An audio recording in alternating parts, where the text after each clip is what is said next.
Everyone says they want to be happy. Few stop to ask what that truly means. Happiness has become a finish line that keeps moving. We chase it through success, through love, through the next goal, the next purchase, the next notification. Yet the faster we run toward it, the further it seems to drift. Marcus Aurelius warned of this. It is not events themselves that disturb men, but their opinions about them. We tell ourselves that peace will come after the promotion, after the recognition, after the storm. But life is not lived after, it is lived now. The Stoics did not seek happiness as pleasure or escape. They sought tranquility, virtue, and alignment with nature. They believed that joy arises not from chasing, but from standing still. To become unshaken, one must stop chasing happiness and begin mastering the mind that longs for it. Modern life sells happiness as a product. Every ad promises it. Every screen displays it. Every scroll tells you you're missing it. But the Stoics would say, this isn't happiness, it's stimulation. Seneca wrote, it is not the man who has too little, but the man who craves more, that is poor. The endless craving for more pleasure, more comfort, more approval, is not fulfillment, but dependence. Happiness, as most people pursue it, is built on conditions. I'll be happy when... But the Stoic asks, what happens when those conditions change? When the person leaves, when the fortune fades, when the body weakens? If your peace depends on the world staying perfect, it will always be fragile. The Stoics aimed for something stronger, eudaimonia, a deeper well-being that comes from living in accordance with virtue, not pleasure. Virtue is within your control. Pleasure never is. The world will shift. Fortune will turn, but a virtuous mind, one ruled by reason, discipline, and gratitude, cannot be shaken by loss. And in that steadiness, a quieter kind of joy appears. The Stoics divided life into two categories, what we can control, what we cannot. Happiness, they said, belongs only to the first category. Epictetus wrote, some things are up to us, some are not. We cannot control the weather, the economy, or the opinions of others, but we can control our choices, our actions, and our judgments. The mistake of the modern mind is that it attaches its emotional state to things it does not own. You say, I'm unhappy because they treated me unfairly, but you do not control them. You say, I'll be happy when I have what they have. But comparison is not control, it's surrender. The Stoic turns inward. They find peace not by rearranging the world, but by mastering the lens through which they see it.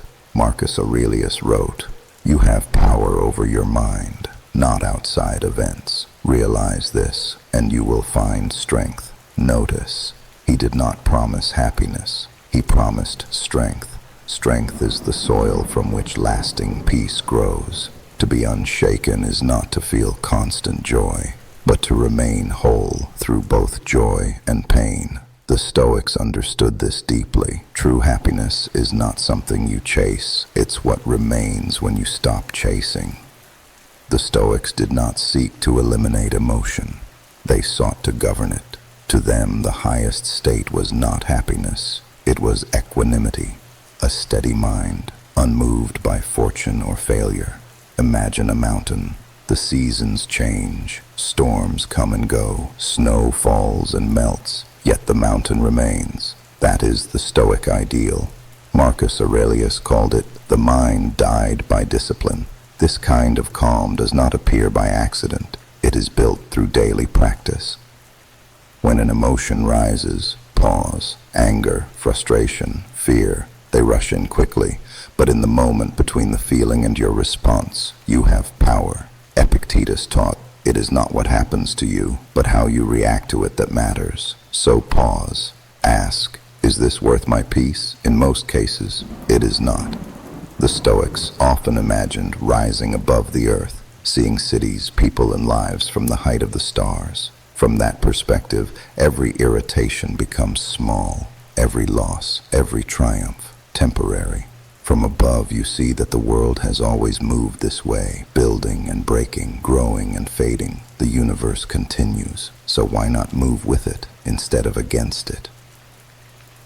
Each morning, the Stoics would imagine loss. They pictured losing their wealth, their home, even the people they loved, not out of despair, but out of gratitude. Seneca wrote, "He who has anticipated the coming of troubles takes away their power when they arrive." When you rehearse loss in the mind, you learn to meet it with calm when it comes. And while things last, you appreciate them more deeply, because you see their impermanence clearly. At night, before sleep, the Stoic reviewed the day.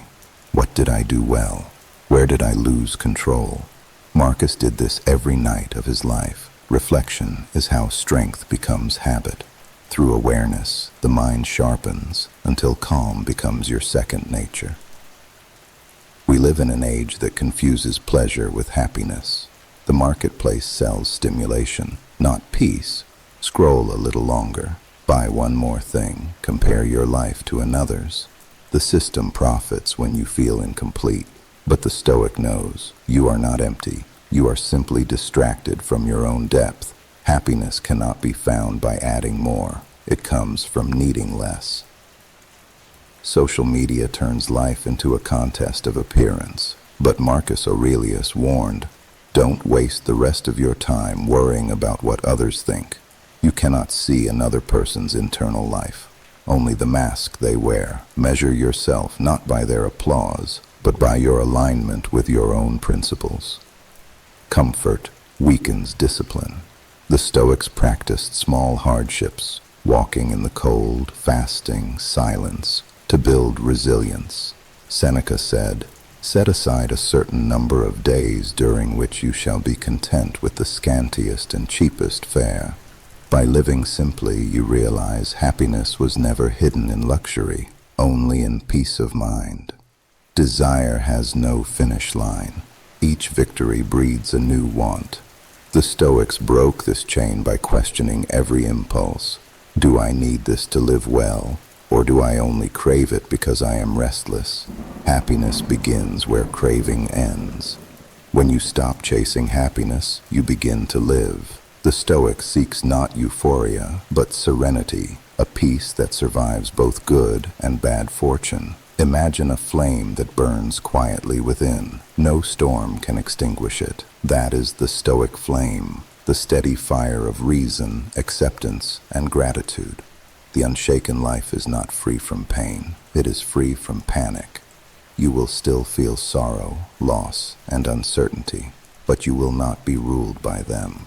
For the Stoic, calm is not the absence of emotion. It is the mastery of it. True peace is not the reward for escaping life. It is found in engaging with it fully, with discipline and grace.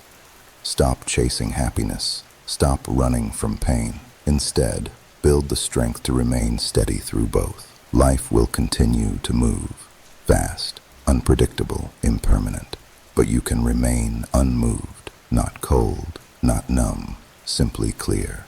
The Stoics understood this truth. Joy and sorrow are weather. The soul is the sky. Be still, be strong, be unshaken.